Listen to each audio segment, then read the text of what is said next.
सभी भक्तों का स्वागत है। अभी हम कीर्तन से स्टार्ट करेंगे।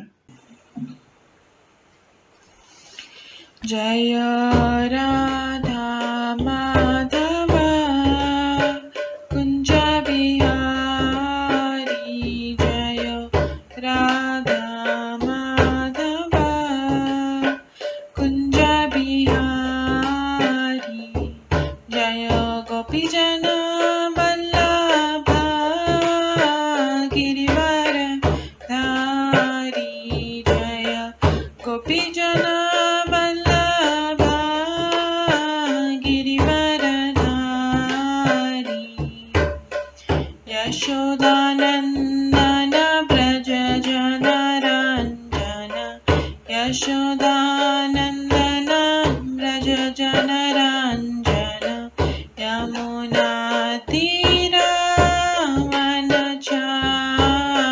यमुना तीरावनचारी, जय राधा माधव कुंज बिहारी, जय राधा माधव कुंज बिहारी, हरे कृष्णा कृष्णा कृष्णा हरे हरे, हरे राम राम राम हरे हरे, हरे कृष्णा कृष्णा कृष्णा हरे हरे, हरे राम राम राम हरे हरे,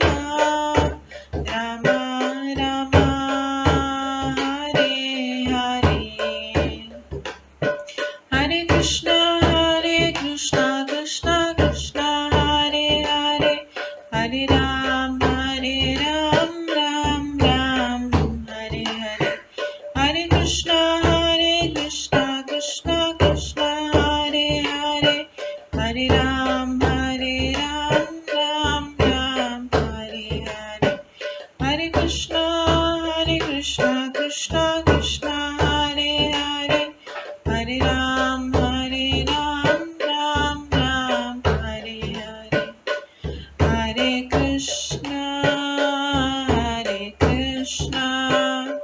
कृष्णा कृष्णा हरे हरे, हरे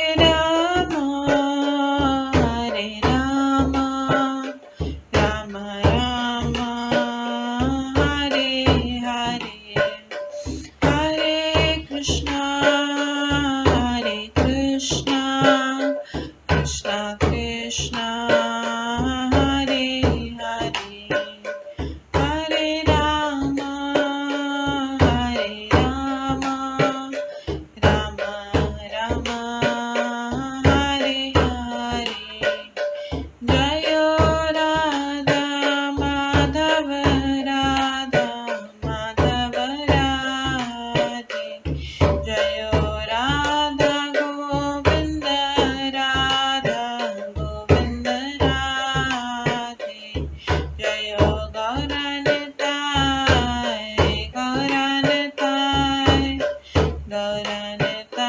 जय गौरनिताय, जय जय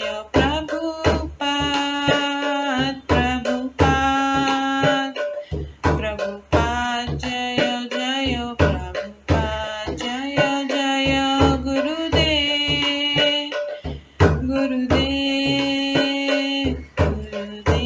जय जय गुरुदेव, नित्य गौर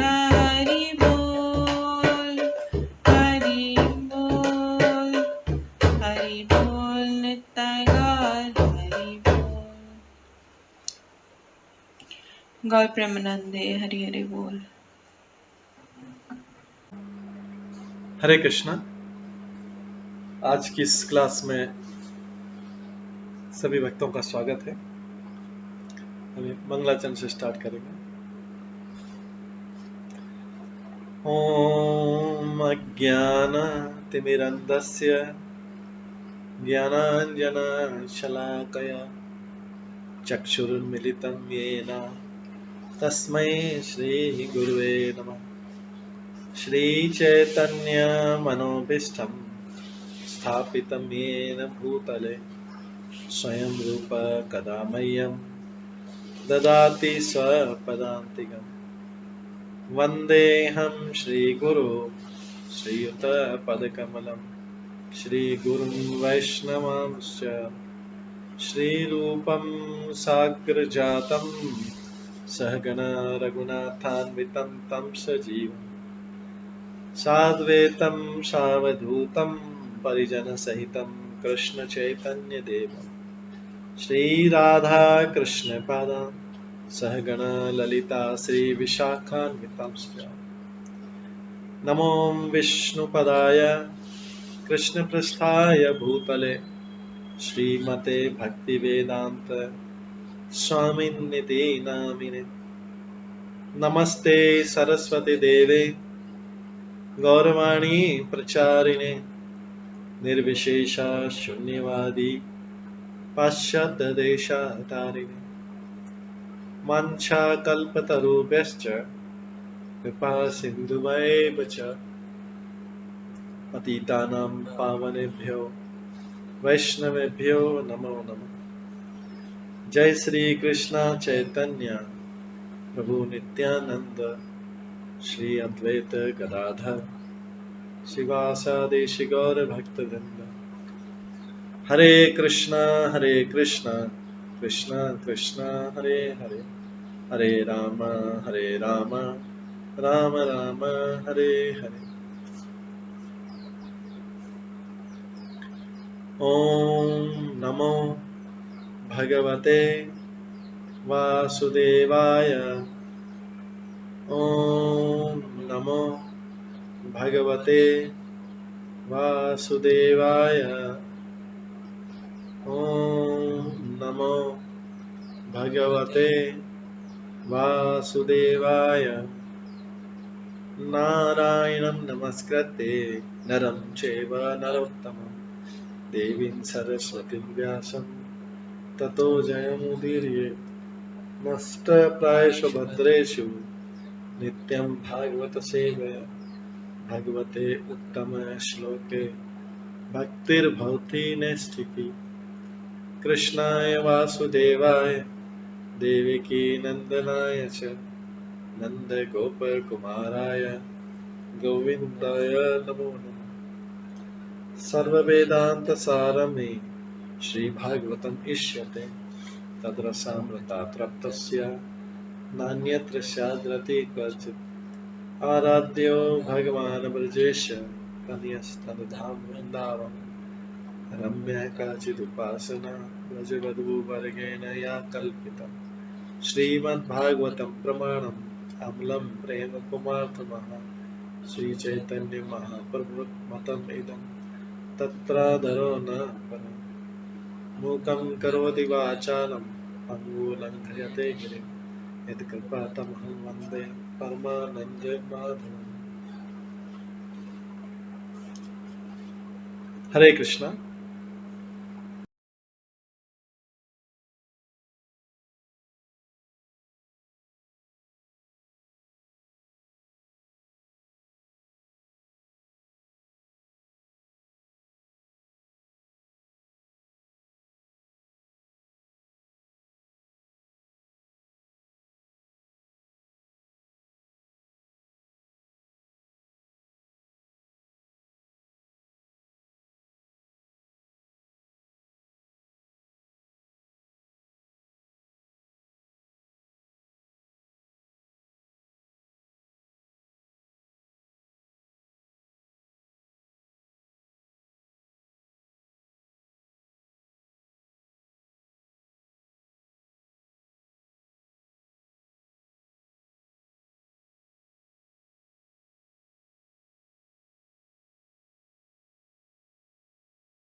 हरे कृष्णा। आज की इस क्लास में सभी भक्तों का स्वागत है। कल हम श्रवण कर रहे थे श्रीमद् भागवतम के तीसरे स्कंद के 6ठे अध्याय से, जिसमें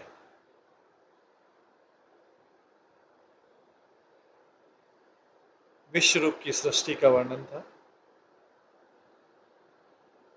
मैत्रेय मुनि और विदुर के बीच संवाद चल रहा था। मैत्रेय मुनि विदुर को सृष्टि के बारे में बता रहे थे।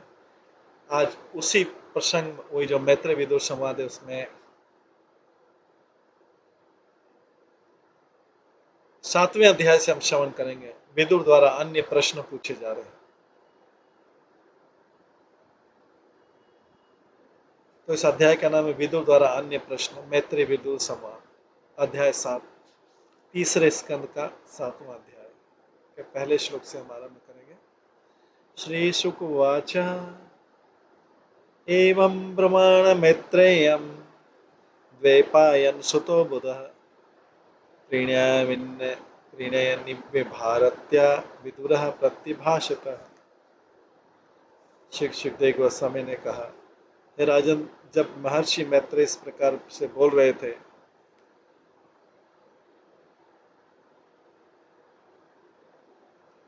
हे राजन, जब महर्षि मैत्रेय इस प्रकार से बोल रहे थे, क्या बोल रहे थे वो सुना रहे हैं सारा। मैत्रेय मुनि ने पिछले अध्याय में बोला कि भगवान के इस विश्व रूप की सृष्टि कैसे, उसके बारे में पूरा वर्णन किया, और अंत में मैत्रेय मुनि बोलते हैं विदुर से, अपनी असमर्थता के बावजूद मैंने अपने गुरु से जो कुछ सुना तथा जितना आत्मसात कर सका उसे अपने अब शुद्ध वाणी द्वारा भगवान की महिमा के वर्णन में लगा रहा हूं, अन्यथा मेरी वाक शक्ति अपवित्र बनी रहे।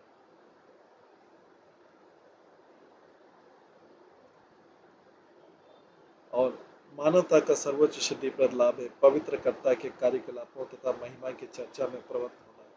ऐसे कार्यकलाप महान विद्वान ऋषियों द्वारा इतनी सुंदरता से लिपिबद्ध किए गए, कान का असली प्रयोजन उनके निकट रहने से पूरा हो जाता है। ये सब करने के बाद विदुर जब अन्य प्रश्न पूछते हैं तो मैत्रेय मुनि फिर से उसका उत्तर देते हैं। 7वां अध्याय।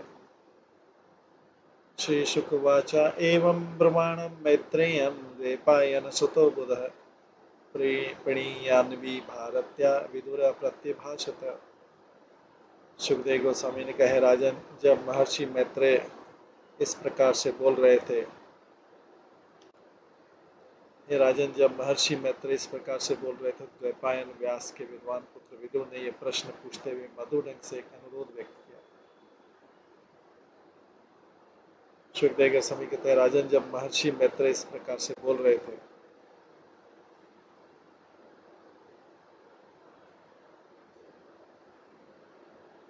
तो द्वैपायन व्यास के विद्वान पुत्र विदुर ने यह प्रश्न पूछते मधुर ढंग से अनुरोध किया। विदुर क्या बोलते हैं मैत्रेय से, ब्रह्मन् कथं भगवतः चित्तमात्रस्य विकारिणः लीलया च अपि युज्येरन् निर्गुणस्य गुणाक्रिया। ब्रह्मन् कथं भगवतः चित्तमात्रस्य विकारिणः।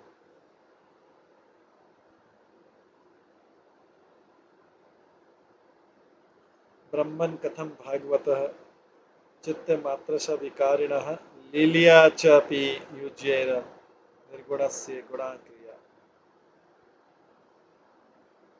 श्री विदुर ने कहा है, महान ब्राह्मण, श्री विदुर ने कहा है, महान ब्राह्मण,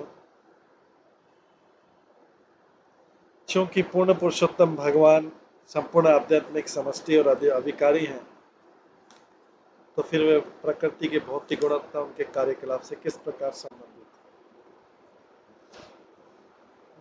विदुर कहते हैं, विदुर ने कहा मैत्रेय से, महान ब्राह्मण, क्योंकि पूर्ण पुरुषोत्तम भगवान संपूर्ण आध्यात्मिक समष्टि हैं और अविकारी हैं, तो फिर वे प्रकृति के भौतिक गुणों उनके कार्यकलाप से किस प्रकार संबंधित। यदि ये उनकी लीला है तो फिर अविकारी के कार्यकलाप में किस प्रकार घटित होती है। अविकारी मतलब जिसमें कोई विकार नहीं है, जो आध्यात्मिक है। भगवान अगर अविकारी हैं तो फिर प्रकृति की भौतिक गुणों तथा कार्यकलापों से किस प्रकार से संबंधित है। यदि यह उनकी लीला है, अगर खाली लीला करें तो फिर अविकारी के कार्यकलाप किस तरह घटित होते हैं और प्रकृति के गुणों के बिना गुणों को किस तरह प्रदर्शित करते हैं।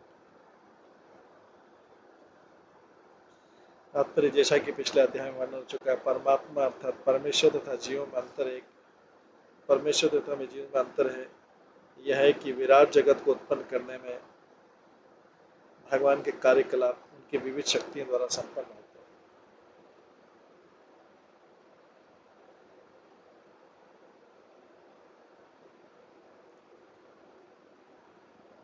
परमात्मा अर्थात परमेश्वर तथा जीवों में अंतर यह है कि विराट जगत को उत्पन्न करने में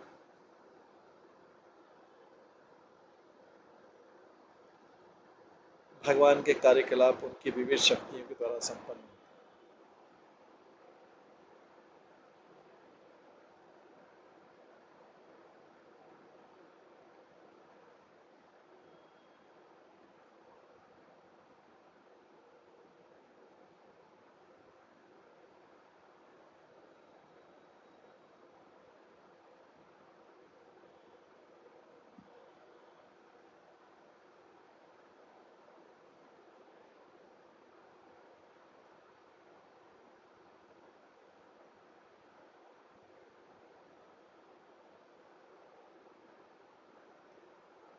विराट जगत को उत्पन्न करने में भगवान के कार्यकलाप उनकी विविध शक्तियों के द्वारा संपन्न होते हैं,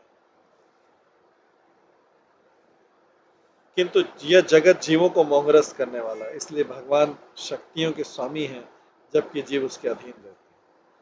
विदुर दिव्य कार्यकलापों के विषय में विविध प्रश्न पूछकर इस भ्रांत धारणा को स्पष्ट कर रहे हैं कि जब भगवान पृथ्वी पर अपने अवतार के रूप में प्रकट होते हैं या अपनी समस्त शक्तियों समेत स्वयं प्रकट होते हैं तो भी वे सामान्य जीव की तरह माया के द्वारा प्रभावित होते हैं। जब भगवान पृथ्वी पर अपने अवतार के रूप में प्रकट होते हैं या अपनी समस्त शक्तियों समेत स्वयं प्रकट होते हैं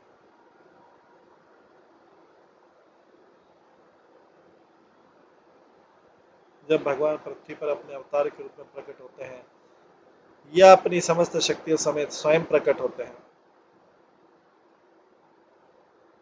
तो भी वे सामान्य जीव की तरह माया के द्वारा प्रभावित होते हैं। लोगों की भ्रांत धारणा है कि भगवान सामान्य जीव की तरह माया से प्रभावित होते हैं। भ्रांत धारणा है। सामान्यतः यह उन अल्पज्ञ दार्शनिकों की धारणा है जो भगवान तथा जीवों के पद को एक स्तर का मानते हैं। विदुर तो महर्षि मैत्रेय के तर्कों का खंडन करते हुए सुन रहे हैं। इस श्लोक में भगवान को चिन्ह मात्र या पूर्ण आध्यात्मिक बतलाया गया।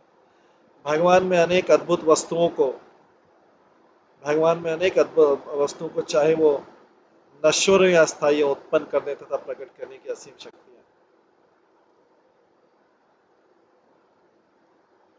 भगवान में अनेक अद्भुत वस्तुओं को चाहे वो नश्वर या अस्थायी हो उत्पन्न करने तथा प्रकट करने की असीम शक्ति है। चूंकि भौतिक जगत उनकी बहिरंगा शक्ति की सृष्टि है अतः यह नश्वर प्रतीत होता है। यह विशेष अंतरालों के बाद प्रकट होता है, कुछ काल तक स्थिर रहता है, पुनः विलय कर उनकी निजी शक्ति में संरक्षित हो जाता है। जैसा कि भगवद गीता के 8वें चैप्टर के 19वें श्लोक में है, भूत्वा भूत्वा प्रलीयते। किंतु उनके अंतरंगा शक्ति की सृष्टि आध्यात्मिक जगत भौतिक जगत की तरह नश्वर न होकर नित्य है और दिव्य ज्ञान ऐश्वर्य शक्ति बल तथा सौंदर्य शक्ति है। भगवान की शक्तियों की ऐसी अभिव्यक्तियां शाश्वत होती और निर्गुण कहलाती, अर्थात वे भौतिक प्रकृति के समस्त गुणों के प्रभाव से यहाँ तक कि सत्वगुणों से भी मुक्त होती है। भगवान की शक्तियों की ऐसी अभिव्यक्तियां शाश्वत होती और निर्गुण कहलाती, अर्थात वे भौतिक प्रकृति के समस्त गुणों के प्रभाव से यहाँ तक कि सत्वगुणों से भी मुक्त होती है।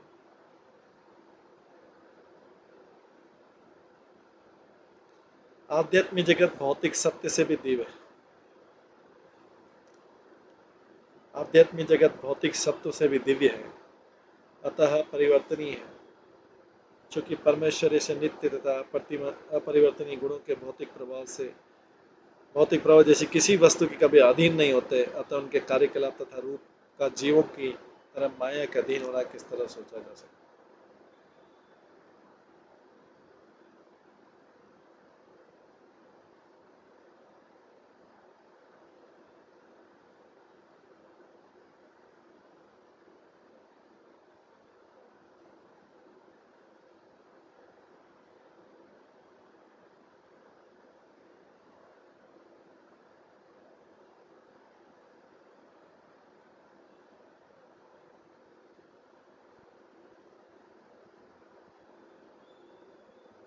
परमेश्वर ऐसे नित्य तथा अपरिवर्तनीय गुणों के भौतिक प्रभाव जैसी किसी भी वस्तु के से के कभी अधीन नहीं बनते, अतः उनके कार्यकलाप तथा रूप का जीवों की तरह माया का अधीन होना किस तरह सोचा जा सकता है। एक जादूगर या बाजीगर अपने कार्यों तथा कलाओं से अनेक चमत्कार प्रदर्शित करता है।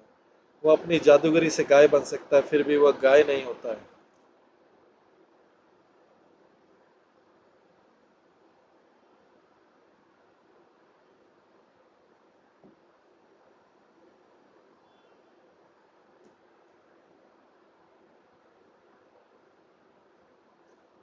एक जादूगर या बाजीगर अपने कार्यों तथा कलाओं से अनेक चमत्कार प्रदर्शित करता है। वो अपनी जादूगरी से गाय बन सकता है, फिर भी वो गाय नहीं होता है, किंतु साथ ही जादूगर द्वारा प्रदर्शित गाय उससे भिन्न नहीं है। इसी तरह भौतिक शक्ति भगवान से भिन्न नहीं है, क्योंकि यह उन्हीं की उद्भास है, किंतु उसी के साथ शक्ति की अभिव्यक्ति भगवान नहीं। भगवान का दिव्य ज्ञान तथा शक्ति सदैव वैसे ही बने रहते हैं। भगवान का दिव्य ज्ञान तथा शक्ति सदैव वैसे ही बने रहते, वे बदलते नहीं हैं, भले वे भौतिक जगत में प्रदर्शित होते हैं। जैसा कि भगवद गीता में कहा गया, भगवान अपनी अंतरंगा शक्ति द्वारा पृथ्वी पर अवतरित होते हैं, अतः भौतिक प्रगति के गुणों द्वारा उनकी कलुषित, परिवर्तित या अन्यथा प्रभावित होने का प्रश्न नहीं उठता। भगवान अपनी अंतरंगा शक्ति के द्वारा सगुण है, किंतु साथ ही निर्गुण भी है, क्योंकि वे भौतिक शक्ति के संपर्क में नहीं रहते हैं।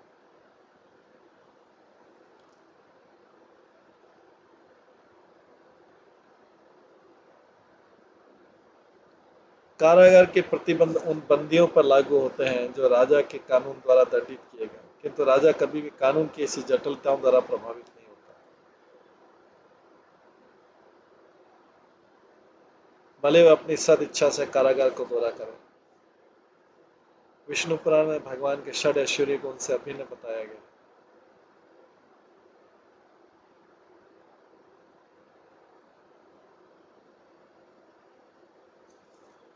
दिव्य ज्ञान, बल, ऐश्वर्य, शक्ति, सौंदर्य, त्याग, ये सारे ऐश्वर्य भगवान से अभिन्न हैं।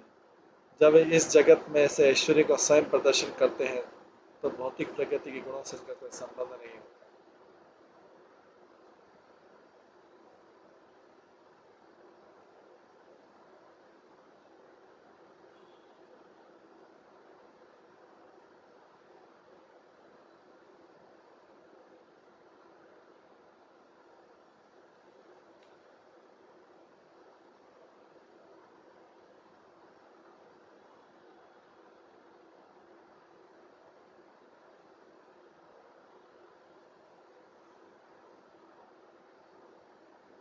विष्णु पुराण में भगवान के षड ऐश्वर्यों को उनसे अभिन्न बताया गया। दिव्य ज्ञान, बल, ऐश्वर्य, शक्ति, सौंदर्य, त्याग, ये सारे ऐश्वर्य भगवान से अभिन्न हैं। जब वे इस जगत में ऐसे ऐश्वर्य का स्वयं प्रदर्शन करते हैं तो भौतिक प्रकृति के गुणों से उनका कोई संबंध नहीं रहता।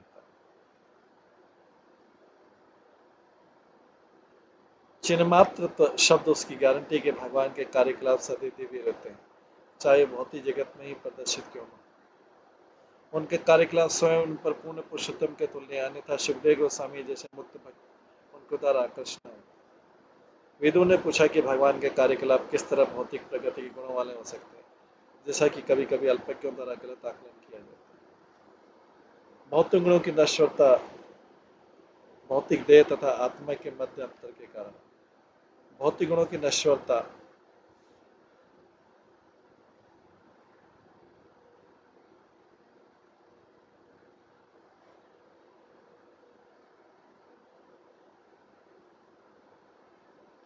भौतिक देह तथा आत्मा के मध्य अंतर के कारण।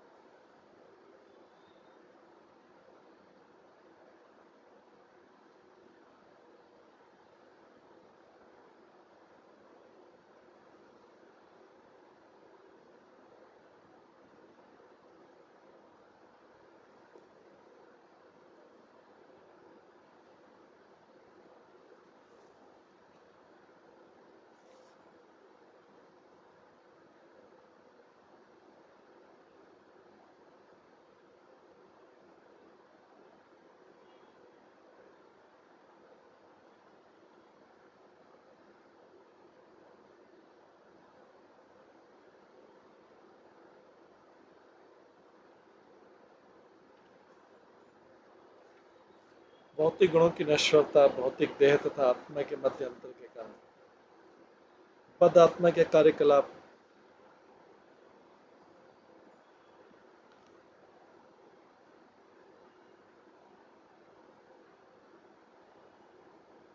बद आत्मा के कार्यकलाप भौतिक प्रगति के गुणों के माध्यम से प्रदर्शित किए जाते हैं, अतः वे देखने में विकृत प्रतीत होते हैं, किंतु भगवान का शरीर स्वयं भगवान एक है और जब भगवान के कार्यकलाप प्रदर्शित किए जाते हैं तो वे निश्चय ही सभी प्रकार से भगवान से अभिन्न होते हैं। निष्कर्ष निकाला कि जो लोग भगवान के कार्यकलापों को भौतिक मानते हुए निश्चय ही भ्रमित। क्रीडायाम उद्यम अर्भस्य काम चिकीर्षा अन्यतः स्वतः तृप्तस्य च कथम निवृत्तस्य सदा अन्यतः। बालक अन्य बालकों के साथ या विविध क्रीड़ाओं में खेलने के लिए उत्सुक रहते हैं। बालक अन्य बालकों के साथ या विविध क्रीड़ाओं में खेलने के लिए उत्सुक रहते हैं,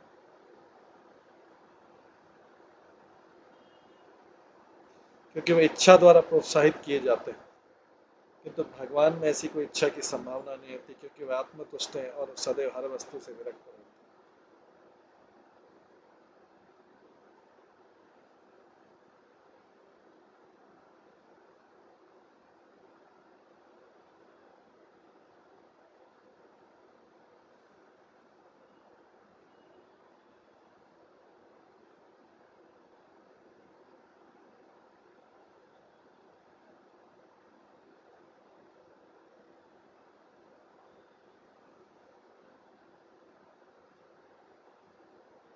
तात्पर्य चूंकि पूर्ण पुरुषोत्तम भगवान अद्वय है, अतः उसकी संभावना नहीं कि उनके अतिरिक्त और किसी वस्तु का अस्तित्व हो सकता है। वे अपनी शक्तियों द्वारा स्वांशों तथा विभिन्नांशों के विविध रूप में अपना विस्तार करते हैं, जिस तरह अग्नि ऊष्मा तथा प्रकाश का अपना विस्तार करते हैं। चूंकि स्वयं भगवान के अतिरिक्त अन्य कोई अस्तित्व नहीं है, अतः किसी भी वस्तु के साथ भगवान का साचर्य अपने ही साथ सारिचर्य को प्रकट करता है। भगवद गीता में भगवान कहते हैं, मया तदम इदम सर्वम जगत व्यक्त मूर्तिना मत्स्थानी सर्वभूतानि च न चाहम ते शश्वस्तिता। विराट स्थिति की पूर्ण अभिव्यक्ति भगवान के निर्गुण रूप का विस्तार है। सारी वस्तुएं केवल उन्हीं में स्थित हैं, फिर भी वे उनमें से नहीं है। यह भगवान की आसक्ति तथा विरक्ति का ऐश्वर्य। वे हर वस्तु के प्रति आसक्त हैं, फिर भी वे सबों के प्रति विरक्त।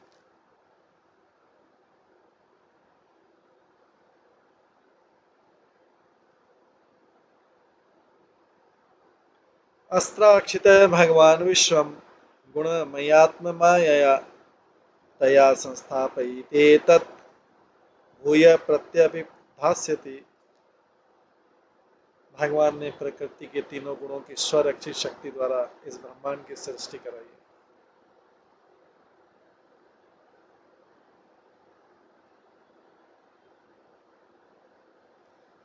भगवान ने प्रकृति के तीन गुणों की स्वरक्षित शक्ति द्वारा इस ब्रह्मांड की सृष्टि कराई। वे उसी के द्वारा सृष्टि का पालन करते हैं, उल्टे पुनः पुनः उसी का विलय भी कर देते हैं।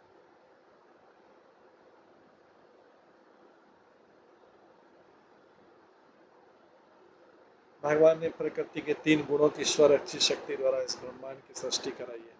वे उसी के द्वारा सृष्टि का पालन करते हैं, उल्टे पुनः पुनः उसका विलय भी करते हैं।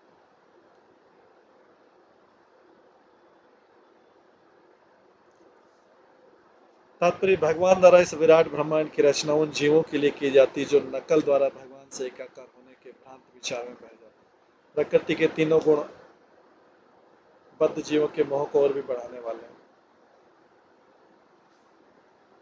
प्रकृति के तीनों गुण बद्ध जीवों के मोह को और भी बढ़ाने वाले हैं। बद्ध जीव माया द्वारा मोहित होकर अपनी दिव्य पहचान की विस्मृति के कारण अपने को भौतिक सृष्टि का एक अंश मानता है।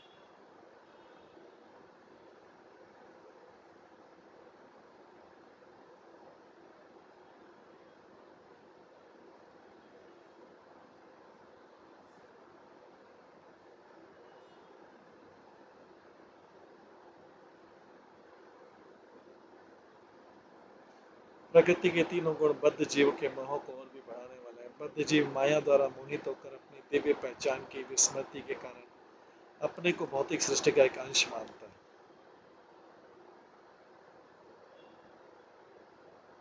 और इस तरह वो जन्म जन्मांतर भौतिक कार्यों में फंसा रहता है। जीव समझता है कि भौतिक सृष्टि का एक अंश है, जबकि जीव परमात्मा का अंश है, और इस तरह जन्म जन्मांतर भौतिक कार्यों में बन जाता है। ये भौतिक जगत स्वयं भगवान के निमित्त नहीं है, अपितु उन बद्धात्माओं के जो लिए है जो ईश्वर प्रदत्त अल्प स्वतंत्रता का दुरुपयोग करके नियंत्रक बनना चाहते हैं। इस तरह बद्धात्माओं को बार बार जन्म मृत्यु होती है।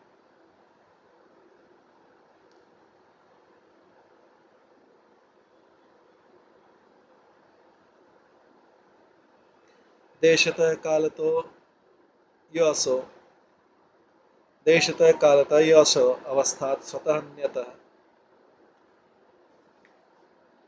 अविलुप्तावबोधात्मा अविलुप्तावबोधात्मा स युज्यते अजया कथम शुद्ध आत्मा विशुद्ध चेतना।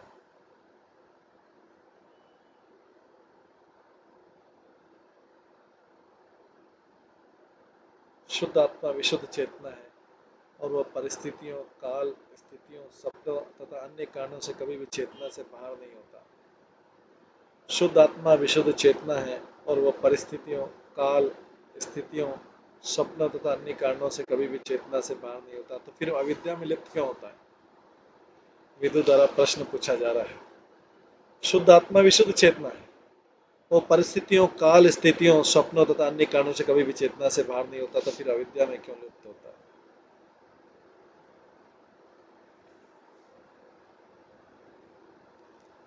तात्पर्य सजीव प्राणी में चेतना सदैव विद्यमान रहती है, और जैसा कि ऊपर कहा गया, किसी भी परिस्थिति में चेतना में परिवर्तन नहीं रहता। जब कोई जीवित व्यक्ति एक स्थान से दूसरे स्थान को जाता है तो सचेत रहता है कि उसने अपनी स्थिति बदल ली। वह सदैव बिजली की तरह भूत, वर्तमान तथा भविष्य में विद्यमान रहता है। वो अपने भूतकाल की घटनाएं स्मरण रख सकता है और विगत अनुभव के आधार पर अपने भविष्य के विषय में अनुमान लगा सकता है। वो कभी भी अपनी व्यक्तिगत पहचान नहीं भूलता, चाहे वो विकट परिस्थिति में क्यों न फंसा। तो फिर जीव शुद्ध आत्मा के रूप में अपनी असली पहचान को भुलाकर पदार्थ के साथ अपनी पहचान कैसे कर सकता है, जब तक वो अपने से परे किसी वस्तु से प्रभावित न हो। निष्कर्ष है कि जीव अविद्या की शक्ति द्वारा प्रभावित होता है, जैसा कि विष्णु पुराण में और श्रीमद् भागवतम के आरंभ में इसकी पुष्टि की गई। भगवद गीता में जीव को परा प्रकृति कहा गया और विष्णु पुराण में जीव का उल्लेख पराशक्ति के रूप में। वह शक्ति के रूप में भगवान का अंश है, किंतु शक्तिमान के रूप में नहीं। शक्तिमान अनेक शक्तियां प्रदर्शित कर सकता है,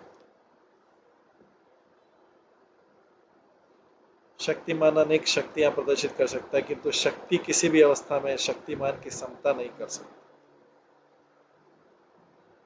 शक्तिमान अनेक शक्तियां प्रदर्शित कर सकता है,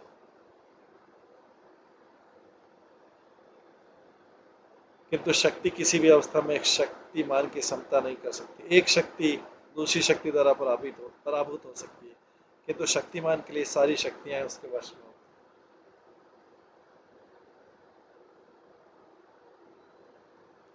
तो जीव जो है शक्ति के रूप में भगवान का अंश है, शक्तिमान के रूप में नहीं। एक शक्ति दूसरी शक्ति द्वारा पराभूत हो सकती है, किंतु शक्तिमान के लिए सारी शक्तियां वश में।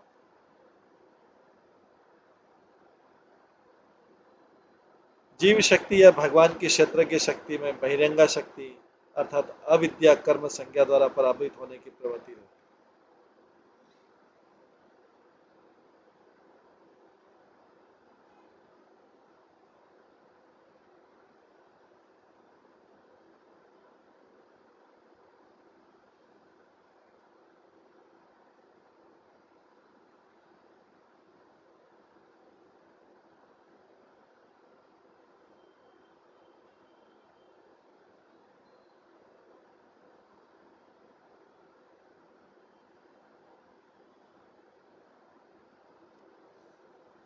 जीव शक्ति या भगवान की क्षेत्र की शक्ति में बहिरंगा शक्ति अर्थात अविद्या कर्म संज्ञा द्वारा पराभूत होने की प्रवृत्ति रहती है, और इस प्रकार वो भौतिक जगत की विषम परिस्थितियों में रखा जाता है।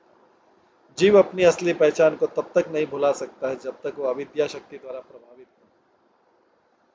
जीव अपनी असली पहचान को तब तक नहीं भुला सकता जब तक कि अविद्या शक्ति द्वारा प्रभावित नहीं। अगर अविद्या शक्ति नहीं है तो जीव अपने आप को कभी भी भूल नहीं सकता। क्योंकि जीव में अविद्या शक्ति के प्रति जो झुकाव रहता है अतः वो कभी भी परम शक्तिमान के तुल्य नहीं हो सकता है। ये विदुर का प्रश्न था कि शुद्ध आत्मा तो विशुद्ध चेतना है और वो परिस्थितियों, काल स्थितियों, स्वप्न तथा अन्य कारणों से कभी भी चेतना से बाहर नहीं होता, तो फिर वो अविद्या में लिप्त क्यों होता है। आगे भगवान एक एवेश सर्वक्षेत्रेषु अवस्थितः अमुष्य दुर्भगत्वं वा क्लेशो वा कर्म भी कुतः।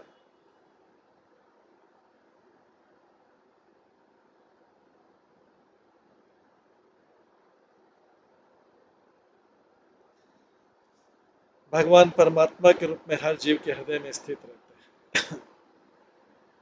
भगवान परमात्मा के रूप में हर जीव के हृदय में स्थित रहते हैं, तो फिर जीवों के कर्मों से दुर्भाग्य तथा कष्ट क्यों प्रतिफलित होते हैं। अगला प्रश्न है, विदुर बहुत अच्छे अच्छे प्रश्न पूछ रहे हैं। भगवान परमात्मा के रूप में हर जीव के हृदय में स्थित रहते हैं, तो फिर जीवों के कर्मों से दुर्भाग्य तथा कष्ट क्यों प्रतिफलित होते हैं, क्यों प्रतिफलित होते हैं। तात्पर्य, विदुर ने मैत्रेय से जो अगला प्रश्न पूछा वो है कि जीवों के हृदय में परमात्मा रूप में भगवान की उपस्थिति के बावजूद उन्हें इतने कष्ट तथा दुर्भाग्य क्यों झेलने पड़ते। शरीर को फलवान वृक्ष माना जाता है, शरीर को फलवान वृक्ष माना जाता है और जीव तथा परमात्मा रूप में भगवान उसमें दो बैठे दो पक्षियों के तुल्य। व्यष्टि आत्मा उस वृक्ष के फल को खा रहा है, किंतु परमात्मा रूप भगवान दूसरे पक्षी के कार्यों का साक्षी बना। राज्य के कोई नागरिक राज्य अधिकारी के पर्याप्त निरीक्षण के अभाव में कष्ट में रह सकता है, किंतु ऐसे कैसे संभव कि राज्य के मुखिया के स्वयं उपस्थित रहने पर एक नागरिक अन्य नागरिकों द्वारा पीड़ित हो। दूसरी दृष्टि से यह समझा जाता है कि जीव गुणात्मक दृष्टि से भगवान से एक, दूसरी दृष्टि से समझा जाता है कि जीव गुणात्मक दृष्टि से भगवान से एक कहते हैं। जीवन की शुद्ध अवस्था में विशेष रूप से भगवान की उपस्थिति में उसका ज्ञान अविद्या द्वारा तो प्रश्न नहीं हो सकता है, तो फिर जीव किस तरह से अज्ञान के वशीभूत हो जाता है और माया के प्रभाव से प्रच्छन्न हो जाता है। भगवान हर जीव के पिता तथा रक्षक है और भूत व्रत अर्थात जीवों के पालक कहलाते हैं, तो फिर जीवों को इतने कष्ट तथा दुर्भाग्य क्यों भोगने पड़ते हैं। ऐसा होना चाहिए कि किंतु वास्तव में हम देखते हैं कि सर्वत्र यही होता है। अतः विदुर ने इस प्रश्न का समाधान चाहा।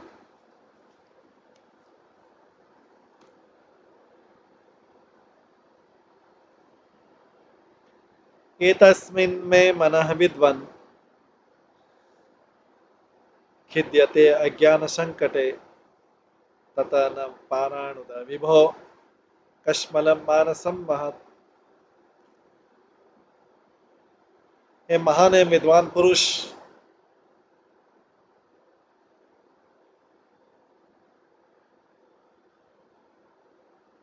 मेरा मन इस अज्ञान के संकट द्वारा अत्यधिक मोहग्रस्त है।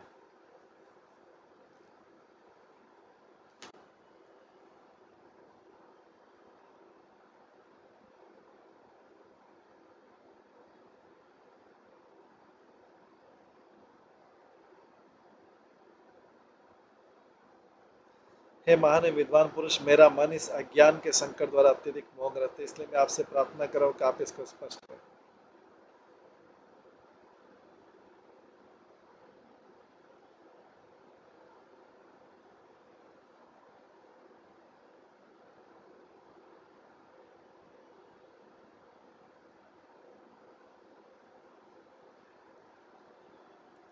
तात्पर्य, ऐसा मानसिक मोह जैसा कि यहाँ पर विदु द्वारा प्रस्तुत किया गया है कुछ जीवों के साथ घटित होता है, किंतु हर एक के साथ नहीं, क्योंकि यदि हर व्यक्ति मोहित होता है तो उच्चतर पुरुषों द्वारा उसको समाधान की कोई संभावना नहीं रहती।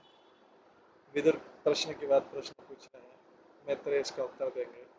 विदुर बोलते हैं, महान विद्वान पुरुष, मेरा मन इस अज्ञान के संकट के द्वारा अत्यधिक मोहग्रस्त है, मुझे प्रश्नों का उत्तर नहीं मिल रहा है, इसलिए मैं आपसे प्रार्थना करता हूँ कि आप इसको स्पष्ट करें। तो ऐसा मानसिक मोह जैसा कि यहाँ पर विदुर में प्रस्तुत किया गया है कुछ जीवों के साथ में घटित होता है, किंतु हर एक के साथ नहीं, क्योंकि यदि हर व्यक्ति मोहित होता तो उच्चतर पुरुषों द्वारा उसके समाधान की कोई संभावना नहीं रहती। श्री शुकवाच स इत्थं चोदित क्षत्र तत्व जिज्ञासुना मुनि प्रत्याय भगवत चित्त स्मयन प्रत्याय भगवत चित्त स्मयन एव गतः समय। सुखदेव गोस्वामी ने कहा, राजन, इस तरह जिज्ञासु विदुर द्वारा विक्षुब्ध किए गए मैत्रेय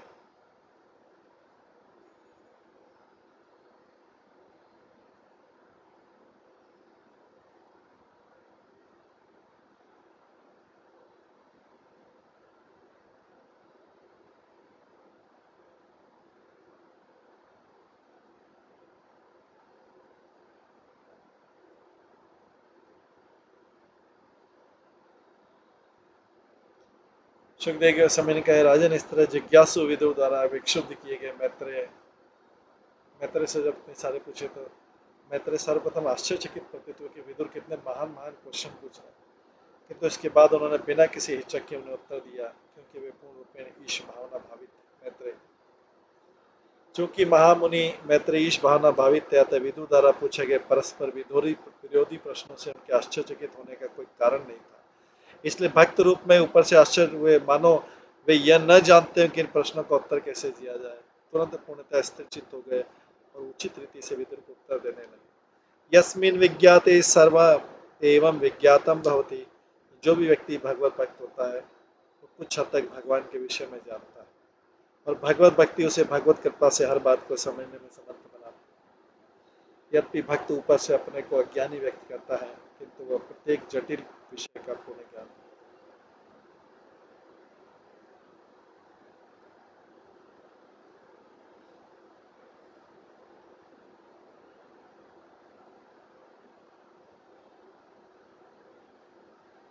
मैत्रेय वाच,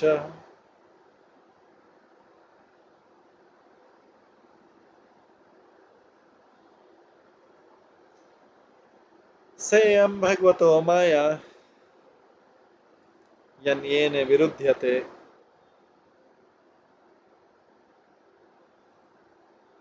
ईश्वरस्य विभक्तस्य कार्पण्यमुत्बंधनम्। श्री मैत्रेय ने कहा, कुछ बुद्धिजीवी यह सिद्धांत प्रस्तुत करते हैं कि परब्रह्म या भगवान को माया द्वारा जीता जा सकता है।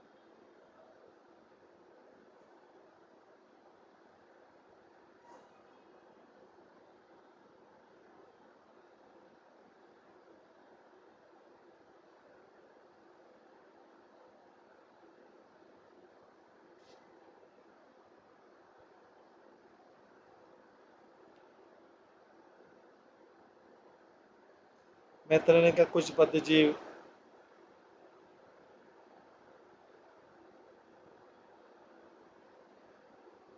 यह सिद्धांत प्रस्तुत करते हैं कि परब्रह्म या भगवान को माया द्वारा जीता जा सकता है, किंतु साथ ही उनका यह भी मानना है कि वे अबद्ध हैं। ये समस्त तर्क के विपरीत।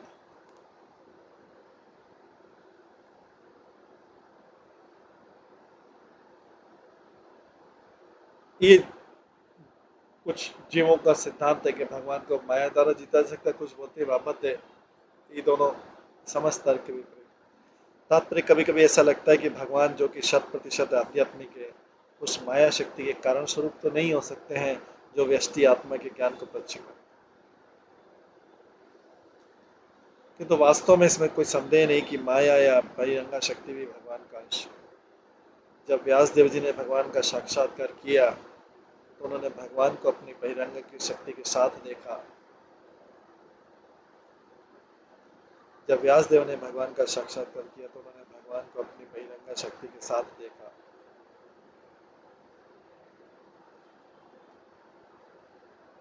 जो व्यष्टि जीवों के शुद्ध ज्ञान को आवृत कर देती है। बहिरंगा शक्ति मतलब माया जो है, बहिरंगा शक्ति इस तरह का क्यों कर्म करती है, इस पर निम्नवत विचार किया जा सकता है। जैसा कि विश्वनाथ चक्रवर्ती ठाकुर तथा शिवजी गोस्वामी जैसे महान टीकाकारों ने विश्लेषण किया है। यद्यपि भौतिक माया शक्ति आध्यात्मिक शक्ति से पृथक होती, तथापि वह भगवान की अनेक शक्तियों में से एक है।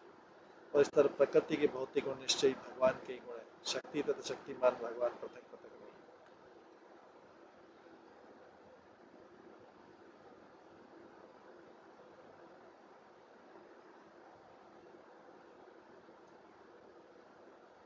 शक्ति तथा शक्तिमान भगवान पृथक पृथक नहीं। यद्यपि ऐसी शक्ति भगवान के साथ एकाकार होती है, किंतु वे इससे भी कभी वशीभूत नहीं होते। यद्यपि सारे जीव भगवान के विभिन्नांश हैं, किंतु वे भौतिक शक्ति द्वारा पराजित हो जाते हैं।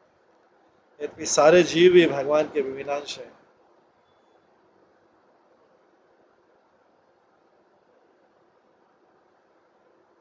किंतु वे भौतिक शक्ति द्वारा पराजित हो जाते हैं। भगवान का अचिंत योगेश्वरम, जिसका वर्णन भगवद गीता में हुआ, कूप मंडूक दार्शनिकों द्वारा ठीक से नहीं समझा जाता। वे इस सिद्धांत के समर्थन में कि नारायण स्वयं दरिद्र नारायण बनते हैं, यह प्रस्ताव रखते हैं कि भौतिक शक्ति परमेश्वर को पराजित करती है, किंतु श्री जी गोस्वामी तथा श्री विश्वनाथ चक्रवर्ती ठाकुर इसकी व्याख्या में एक अति सुंदर उदाहरण प्रस्तुत करते हैं। वे कहते हैं, यद्यपि सूर्य स्वतः प्रकाश देता है, किंतु बादल, अंधेरा तथा हिमपात ये सभी सूर्य के विभिन्न अंश। सूर्य के बिना बादलों या अंधकार से आकाश के आच्छादित होने की कोई संभावना नहीं रहती, न ही पृथ्वी पर हिमपात हो सकता है। यद्यपि सूर्य द्वारा जीवन का पालन होता है, किंतु सूर्य द्वारा उत्पन्न अंधकार तथा हिमपात से जीवन विचलित भी होता है, किंतु यह भी तथ्य है कि सूर्य स्वयं कभी भी अंधकार, बादल या हिमपात से पराजित नहीं होता है। सूर्य ऐसे उपद्रवों से बहुत दूर रहता है। जो अल्प ज्ञानी है वे कहते हैं कि सूर्य बादल से या अंधकार से ढक जाता है। इस तरह परब्रह्म भगवान सदैव भौतिक शक्ति के प्रभाव से प्रभावित रहते हैं, यद्यपि यह उनकी शक्तियों में से एक है। परास्य शक्ति विविधेव श्रूयते।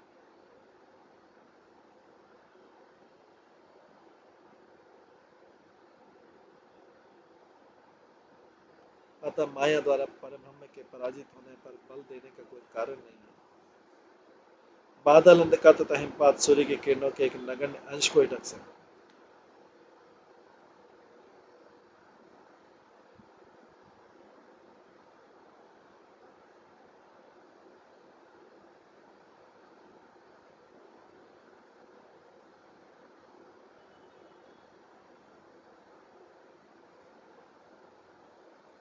बादल, अंधकार तथा हिमपात सूर्य की किरणों के एक नगण्य अंश को ही ढक सकते हैं। इसी तरह प्रकृति के गुण किरणों के सदस्य जीवों पर प्रतिक्रिया कर सकते हैं। जीव का दुर्भाग्य जो कारण नहीं है कि भौतिक शक्ति उसकी शुद्ध चेतना तथा नित्य आनंद पर प्रभाव डालती है। शुद्ध चेतना तथा नित्य आनंद का इस तरह प्रच्छन्न होना अविद्या कर्म संज्ञा के कारण। वह शक्ति जो उन सूक्ष्म जीवों पर प्रभाव डालती है जो अपनी अल्प स्वतंत्रता का दुरुपयोग करते हैं। विष्णु पुराण, भगवद गीता तथा अन्य समस्त वैदिक ग्रंथों के अनुसार सारे जीव भगवान की तटस्थ शक्ति द्वारा उत्पन्न होते हैं, और इस तरह वे सभी सदैव भगवान की शक्ति होते हैं, शक्तिमान। सारे जीव सूर्य की किरणों के समान है, जैसा कि ऊपर बताया जा चुका है। यद्यपि सूर्य तथा उसकी किरणों में कोई गुणात्मक अंतर नहीं है, किंतु कभी कभी सूर्य की किरणें सूर्य की अन्य शक्ति, जिसका नाम बादल या हिमपात है, द्वारा पराजित हो जाती है।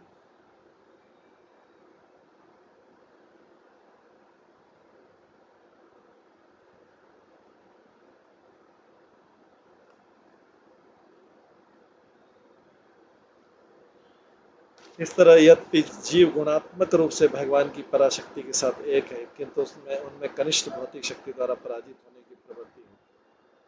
वैदिक स्तोत्रों में कहा कि सारे जीव अग्नि के स्फुलिंग जैसे हैं।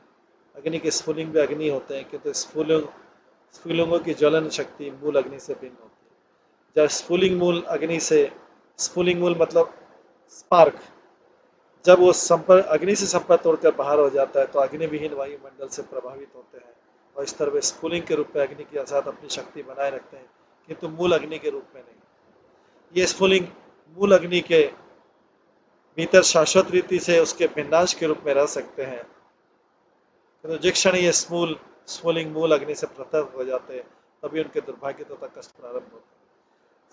स्पष्ट निष्कर्ष निकलता है कि भगवान जो कि मूल अग्नि है कभी पराजित नहीं होते, किंतु अग्नि के साथ सूक्ष्म स्फुलिंग माया के मोहक प्रभाव द्वारा पराजित हो जाते हैं। यह कहना अत्यंत हास्यास्पद तर्क है कि भगवान अपनी इस भौतिक शक्ति द्वारा पराजित होते हैं। भगवान भौतिक शक्ति के स्वामी है, किंतु जीव बद्ध भौतिक अवस्था में भौतिक शक्ति द्वारा नियंत्रित होते हैं। यह भगवद गीता का कथन है। वे कूप मंडूक दार्शनिक जो यह तर्क प्रस्तुत करते हैं कि भगवान सत्वगुणों द्वारा पराजित होते हैं, वे स्वयं ही उस भौतिक शक्ति द्वारा विमोहित रहते हैं, जबकि वे अपने आप को मुक्त आत्मा मानते हैं। वे अपने तर्कों के समर्थन में मिथ्या तथा श्रम साध्य वाग्जाल प्रस्तुत करते हैं, जो कि भगवान की उसी मोहिनी शक्ति का उपाय है। किंतु बेचारे कूप मंडूक दार्शनिक ज्ञान के मिथ्या विचार के कारण इस स्थिति को समझ नहीं सकते। श्रीमद् भागवतम में कहा, दुरोबोधिर्तवायम विहार योगो यदसनो शरीर इदम् अन्वेक्षिता स्मव्याम आत्मनेवा विक्रिमाणेन सगुणम अगुणस्य यशिपासि हर्षि। इस तरह देवताओं ने भगवान से प्रार्थना की कि यद्यपि उनके कार्यकलापों को समझ पाना अति कठिन है, इस तरह देवताओं ने भगवान से प्रार्थना की कि यद्यपि उनके कार्यकलापों को समझ पाना अति कठिन है, किंतु जो लोग भगवान की दिव्य प्रेमा भक्ति में निष्ठापूर्वक लगे हुए हैं वे उन्हें कुछ कुछ समझ सकते हैं।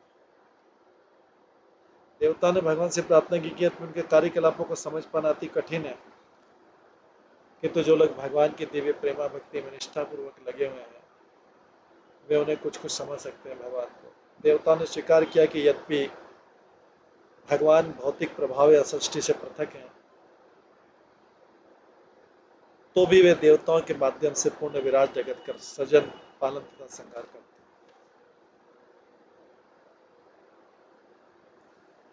10वें श्लोक में आता है यदर्थेन विनामुष्य पुंसात्म विपर्यय प्रतीयते उपद्रष्टु स्वशिर छेदनादिकः।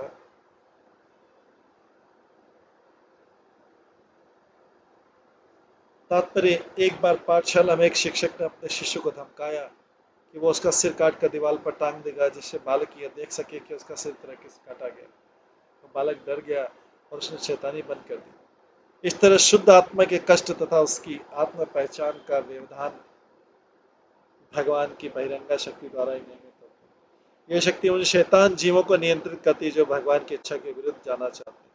वस्तुतः जीव के लिए न तो कोई बंधन है, न कष्ट है, न ही कभी वो अपनी शुद्ध चेतना गंवाता है। अपनी शुद्ध चेतना में जब भी वह अपनी स्थिति के विषय में कुछ गंभीरता से सोचता है, उसकी समझ में आ सकता है कि वह सदैव परमेश्वर की कृपा पर आश्रित है और परमेश्वर से एकाकार होने पर का उसका प्रयास मिथ्या हो। जीव जन्म जन्मांतर में भौतिक प्रकृति पर ही मिथ्या प्रभुत्व जमाने का और भौतिक जगत का प्रभु बनाने का प्रयास करता है। उसे कोई ठोस फल हाथ नहीं लगता है। अंत में जब वो हताश हो जाता है तो अपने भौतिक कार्यकलापों को त्याग देता है, भगवान से एकाकार होने का तथा वाक ज्वाल द्वारा चिंतन करने का प्रयास करता है, किंतु उसमें सफलता नहीं है।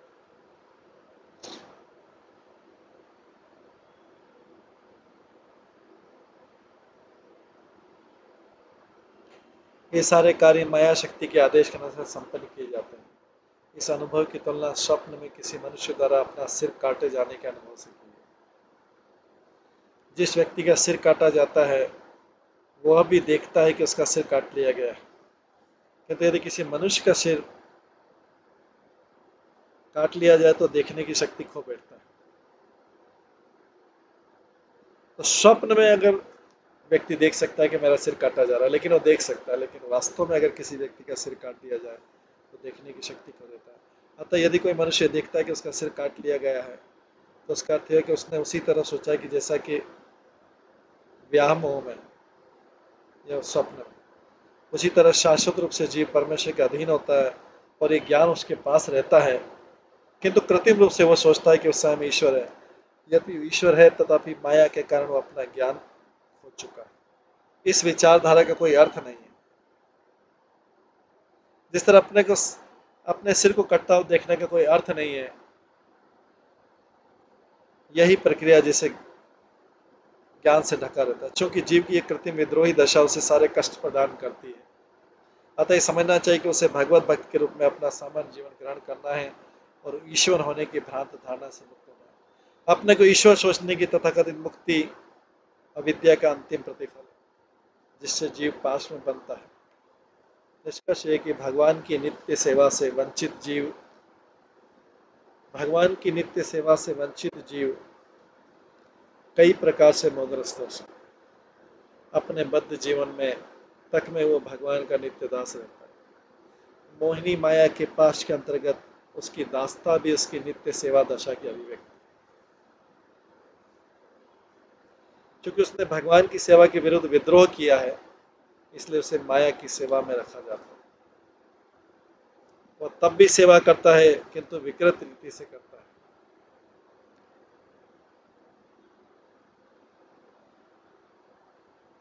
जब वो भौतिक बंधन के अंतर्गत सेवा से बाहर होना चाहता है तो वो उसके बाद भगवान से एकाकार होना चाहता है। ये दूसरा मोह।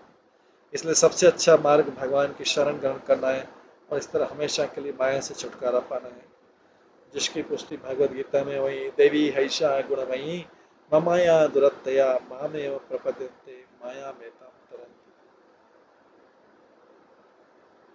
इस प्रकार से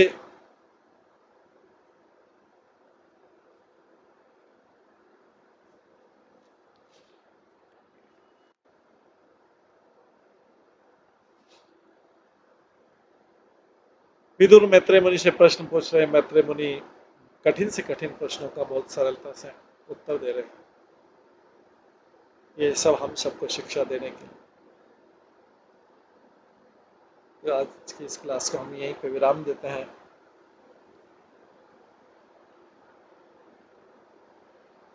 और उसके आगे का जो है विदुर मैत्रेय वार्ता को हम कल की क्लास में, विदुर द्वारा अन्य प्रश्न उसके कल की क्लास में श्रवण करें।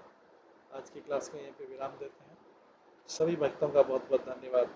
सभी भक्तों के लिए एक बार हरे कृष्ण महामंत्र का जप कर। हरे कृष्णा कृष्णा कृष्णा हरे हरे, हरे राम राम राम हरे। श्री भागवतम महापुराण की जय। श्रील प्रभुपाद